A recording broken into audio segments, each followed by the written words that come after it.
Now we're in chapter 5.6, and we're going to be talking about inverse trig functions and finding derivatives of things like arcsine, arccosine, arctangent. Before we do that, we have yet again some more pre-calc review to talk about.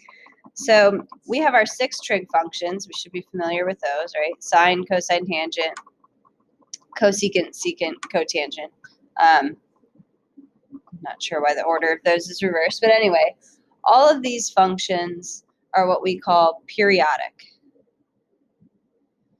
Periodic means that they complete one curve over a certain period of x values, and then that pattern repeats. So since these are periodic, all fail the horizontal line test.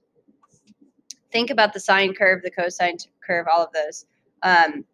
If you drew a horizontal line through specific parts of those curves, you would hit the graph in more than one place. So we know trig functions do not have inverse functions.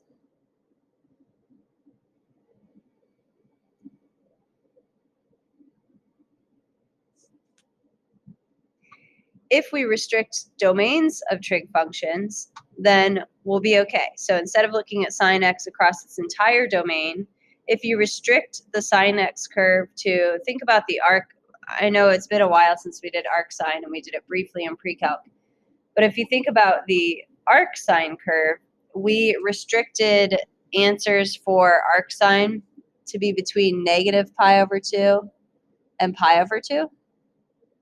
So if we look at the sine curve, just between these values, let's start at 0. Sine of 0 is 0. Sine of pi over 2 is 1. Sine of negative pi over 2 is negative 1. And it's got this sort of curve going on, right? We know that's kind of a poor sketch, but we know it's concave down to the right and concave up to the left. So if we look at this piece of the sine graph, which hits all the values of sine, right? It goes from negative 1 to 1. So we've got the entire range of sine. We've just restricted the domain.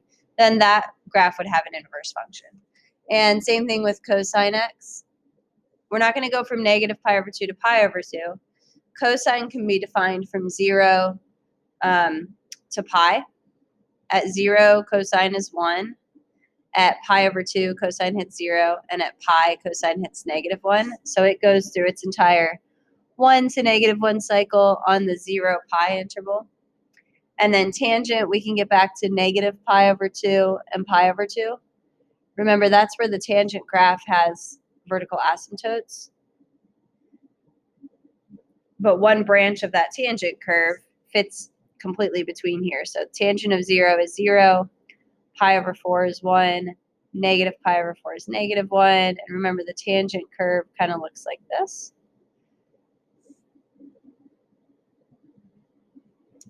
So now, restricted trig functions, when I say restricted, I mean restricted domain.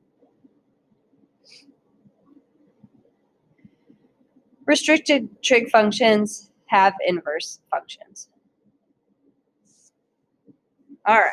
So that means that we need to talk about what those inverse functions are and kind of try to remember how to work on them. Before I do this bubble, I want to go over to this bubble. So what are these inverses? The inverse of sine x is arcsine x. Remember, that's also denoted by like sine inverse x. If you think about your unit circle, let's let this be a unit circle. Like I just said before, when we restrict the sine x graph so that it has an inverse, it means that our answers for arcsine, or the y values for arcsine, however you want to think of it, they can only be between pi over 2 and negative pi over 2. So I want to hop over to one of these questions in this other bubble. So if I'm trying to find the arcsine of negative 1/2, remember what you're saying is sine of what angle equals negative 1/2. Normally we would think, oh, quadrant 2, quadrant 4, reference angle is pi over 6. So the quadrant 2 angle is 5 pi over 6. and the quadrant 4 angle is 11 pi over 6. But we can't do that if it's arc sine, because neither of those angles are falling between pi over 2 and negative pi over 2. 5 pi over 6 is over here, so that's out. 11 pi over 6 is in quadrant 4, but we have to use its coterminal angle, negative pi over 6, because that is within the range, the restricted range of arc sine. So that was something that was kind of tricky in pre-calc, because previous to learning arc sine, we said, let your answers be anything between 0 and 2 pi. And for these inverse functions, that's not the case. We're restricting to negative pi over 2 to pi over 2. All right, so what about arc cosine x or inverse cosine x? Same thing. So let's look at it as a unit circle again. When we restricted the cosine x range, we restricted it, domain, I'm sorry, we restricted it from 0 to pi. So the range for the inverse function also has to go from 0 to pi. So the only answers I can answer with when I'm trying to solve what is the arc cosine of something, they have to be between 0 and pi. So if I want to do arc cosine of 0, I'm saying cosine of what angle equals 0. And so the only answer I can give is at the top of the circle, pi over 2. Normally, I would also say 3 pi over 2, but again, that's not in our range of answers we can give for arc cosine. So the answer is pi over 2. And then finally, arc tangent x or inverse tangent x, same, different notation, same meaning. We are back to pi over 2 to negative pi over 2. Because that was the restricted domain on the tangent x graph, so that becomes the restricted range of the arctangent graph. So if I want the arctangent or inverse tangent of radical 3, I'm saying tangent of what angle equals radical 3 over 1. It's helpful to think of it like that. So what angle is always opposite radical 3 and adjacent to 1? That's the pi over 3 angle, right? And so the question is it pi over 3 or negative pi over 3? Well, it's got to be pi over 3, because tangent is equal to a positive value when you're in quadrants 1 or 3, and we have to be in quadrant 1. What's the arc sine of 3 over 2? So what angle gives me a value for sine that's 3 over 2? That's no solution, because remember, arc sine's domain can only be from negative 1 to 1, right? Sine, the original sine x graph, its range is from negative 1 to 1, so the domain of arc sine has to stay between negative 1 and 1. Now, secant is the reciprocal of cosine. So I don't think well in terms of secant. I think well in terms of cosine. So I'm thinking to myself, cosine of what angle equals negative 1/2? So my brain thinks in terms of cosine. Okay, so what would that be? The reference angle is pi over 3, right? Cosine of pi over 3 is 1/2. And then for my arc cosine graph, it can't be pi over 3. It's got to be the quadrant 2 angle. So it's got to be the 2 pi over 3, so that I get negative 1/2 for cosine, which would be negative 2 for arc secant. Arc cotangent of 4.3. I would need a calculator for this one, because 4.3 is not one of our nice common angle coordinates. So remember, you have to type this in a little bit differently. Not sure why my calculator is so small. We don't have a cotangent button here, right? And we don't want to do, it's not the same as 1 over second tangent, whatever. So we need to switch this to an arc tangent problem. And we would type in the reciprocal of 4.3, so 1 divided by 4.3. So in my calculator, I can do second tangent, make sure you're in radian mode, second tangent of 1 divided by 4.3. And to 3 places, I get 0.228. Remember, that's radians. We don't label that, but that's an angle for radians. What about the tangent of the arc sine of negative radical 3 over 2? So start on the inner function. This is a composition here. Start on the inside and work your way out. So what is the arc sine of negative radical 3 over 2. So the reference angle is pi over 3, and we have to be down here in quadrant 4. So really this problem is saying what's the tangent of negative pi over 3? And now you're back to your unit circle stuff, where what is the tangent of pi over 3?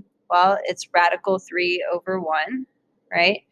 And then if you're down in quadrant 4, because that's where negative pi over 3 would be, it would be negative radical 3 over 1, or just negative radical 3. What is the arc sine of radical 2 over 2? That's pi over 4. So really this question is saying what's the cosine of pi over 4? That's also radical 2 over 2. So when you have compositions of functions, just make sure that you're working from the inside out.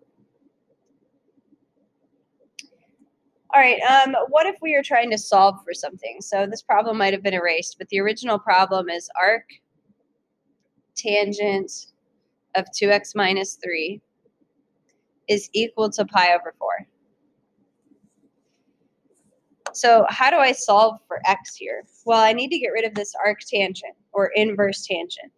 The way to get rid of an inverse function is to use its inverse function. So the inverse of arc tangent is tangent. I can take the tangent of both sides. The tangent of the arc tangent is 2x minus 3. It's equal to the tangent of pi over 4. The tangent of pi over 4 is 1. And then it's just a nice little two-step solving problem. We get x equals 2.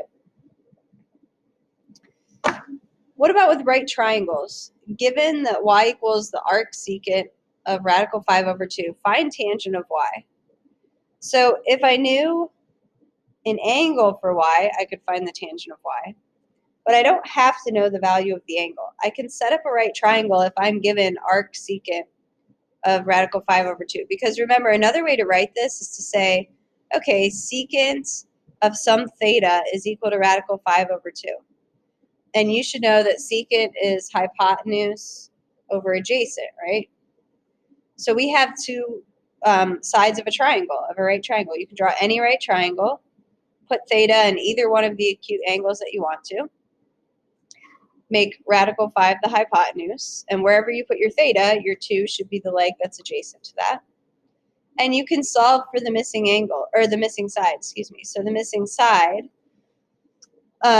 would be using Pythagorean theorem, 4 plus, just call that x for now, x squared equals square root of 5 squared is 5, x squared equals 1, x equals 1.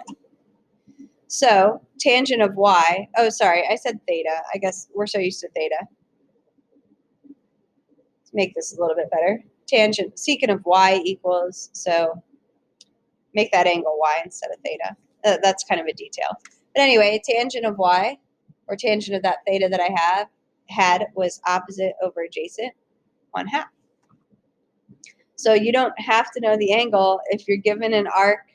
If you're given an inverse trig function, you have 2 out of the 3 sides of a right triangle, and you can find any of the 6 trig functions after that. All right, so what about differentiation? I want to find dy dx, and y is the arc tangent of x. So first of all, I want to start by rewriting some things. So I want to say, I want to go back to my example here. When I had arc secant of radical 5 over 2, then I was able to set up a right triangle, right, and use the radical 5 over 2 to set up 2 sides. I can still do that. This is the arc tangent of x over 1. I can still set up a right triangle. I just have a variable for my side. So angle y has an opposite leg of x and an adjacent leg of 1. And I can figure out the hypotenuse by saying the hypotenuse is 1 squared plus x squared, the square root of that. So x squared plus 1. Or 1 plus x squared. The only reason I'm changing that is so that it matches a little bit when we memorize some derivatives. All right, so what if I rewrite this? So again, what if I take the tangent of both sides to get rid of that arctangent. Then I get tangent of y equals x over 1, or x, which is what I just set up my triangle with, right? And then I want to find dy dx. So now that I have this and not an arctangent set up, I can take the derivative with respect to x of both sides. What is the derivative of tangent y? It's secant squared y. And the derivative, dy dx. It's kind of the whole key of the problem there. And then what's the derivative of x? That's just 1. Dy dx is equal to 1 divided by secant squared.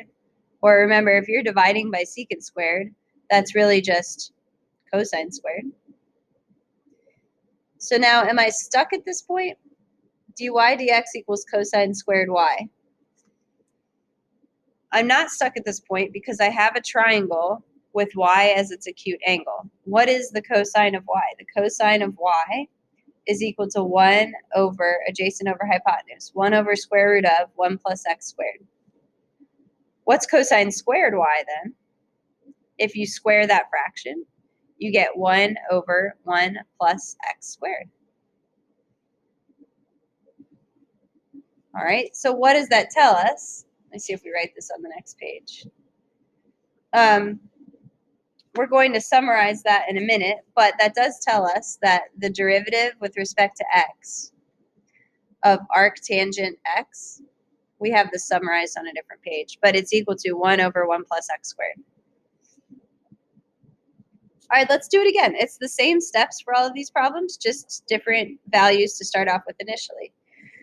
So if I know that y equals arc sine x over 2, maybe that rewriting step would be good to start with. Let's get rid of the arc sine by taking the sine of both sides. So this becomes sine of y equals x over 2. That's a little more clear, I think, to see that from there you can set up your right triangle. Mine always looks the same, you'll notice. So give yourself an acute angle y, and then the opposite of y is x, and the hypotenuse is 2. Solving for that missing leg, it would be the square root of 2 squared minus x squared to give you that missing leg. All right, and I want to find dy dx. So I want to take the derivative with respect to x of both sides. The derivative of sine y is cosine y dy dx. And the derivative of x over 2 is 1/2. To get rid of the cosine y, I can divide it to the other side. That would become 1 over 2 cosine y. And I wouldn't change that to be secant because I mean, I guess I could, but I would just leave it like this because I can easily say, all right, cosine of y should be equal to square root of 4 minus x squared over 2. You could flip it if you want to. I guess either way, we're going to be having a reciprocal at some point. In that denominator, you've got 2 times square root of 4 minus x squared over 2. So those 2's cancel out. So dy dx is equal to 1 over square root of 4 minus x squared. Now, I don't want to write a generic one here because this one was just arctangent of x, so that was easy to write out here. This was arcsine of x over 2, and we'll be able to figure out a more general rule for that on the next page. All right, let's do it one more time for arc cosine. So if I take the cosine of both sides, I get cosine of y equals square root of x. Remember, that's technically over 1. Excuse me. So this is y. The leg adjacent is radical x. The hypotenuse is 1.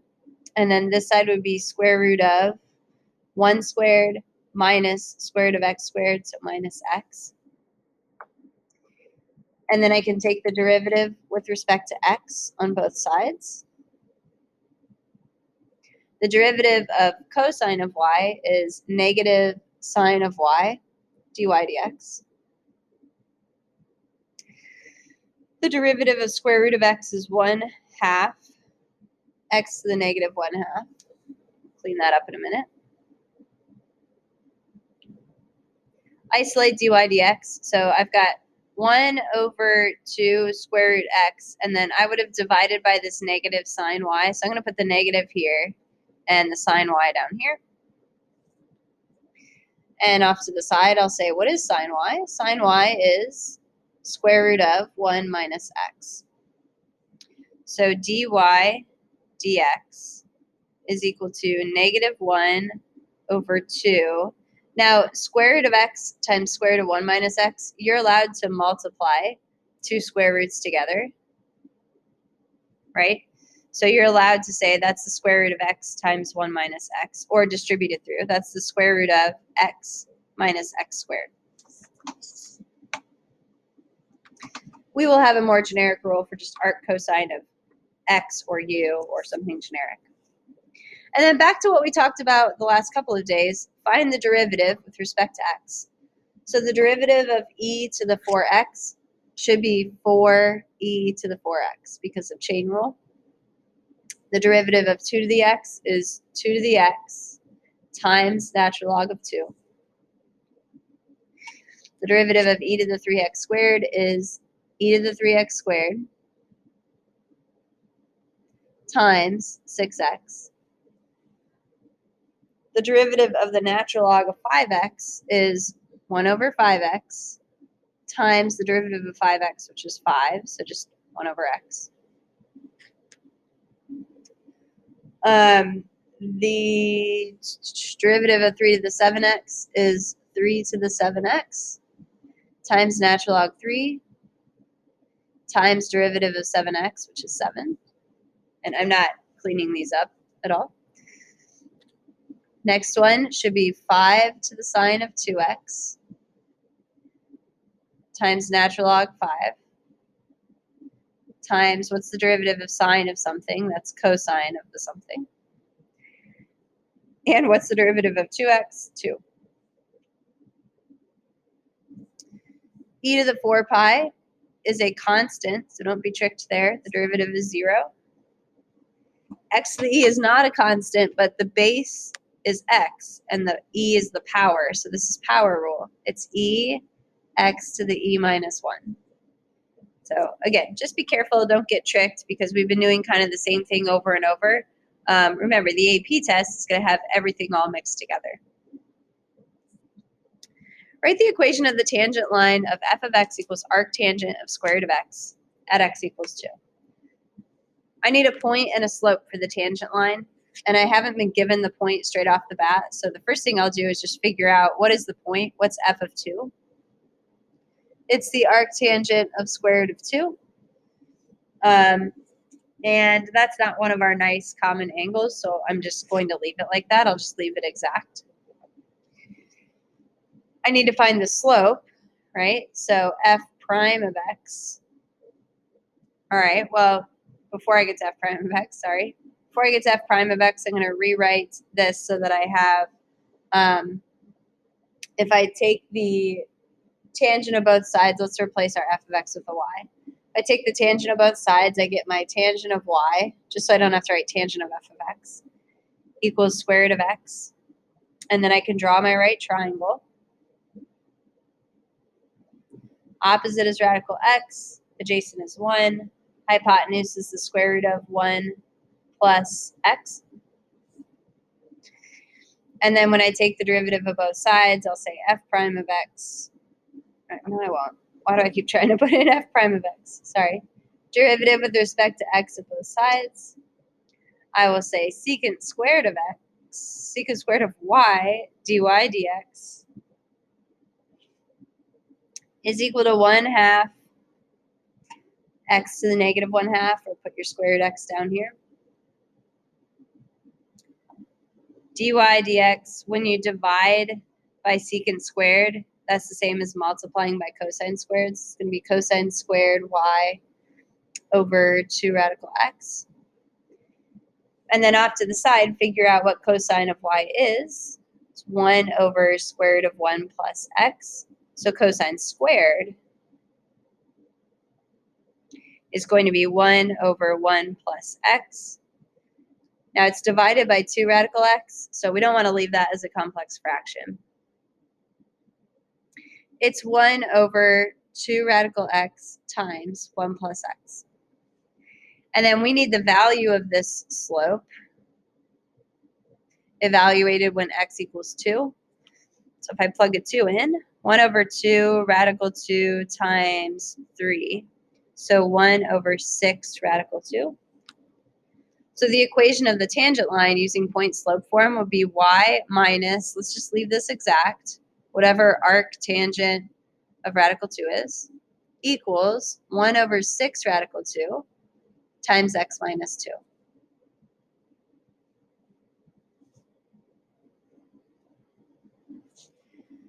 All right, now you don't need to memorize all 6, but I will star the ones that are the most common on the AP test, ones that you probably do want to have, if not memorized, at least, written down somewhere so that you're using them on your calculator and things like that. It's really just these two. You're going to see arc sine a lot, and you're going to see arc tangent a lot. And if you're given something else, remember, you can puzzle through the value of any of these inverse trig functions by using this triangle trick that we've been using for all these problems. All right, so what are they in general? The arc sine of u is equal to, so u is something other than just a nice x. I mean, it could be x, but it's something like x over 2 or square root of x that we've been doing. So you're going to get u prime, the derivative of u, divided by square root of 1 minus u squared. And derivative of arc cosine of u is going to be negative u prime over square root of 1 minus u squared. Arc tangent of u is u prime over 1 plus u squared. This one's common because it doesn't have a square root, so it's easier to work with.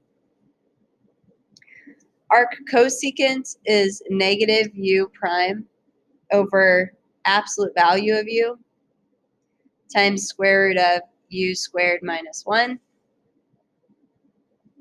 Arc secant of u is u prime over absolute value of u times square root of u squared minus 1. And arc cotangent is negative u prime over 1 plus u squared. I am noticing the same pattern. Remember we said with derivatives, the derivative of cosine, derivative of cosecant, derivative of cotangent, those were negative. So that is true as well for the inverse trig functions. But again, these are not going to be all over the AP test. The ones that do show up the most are arc sine and arc tangent. All right, that's it for today.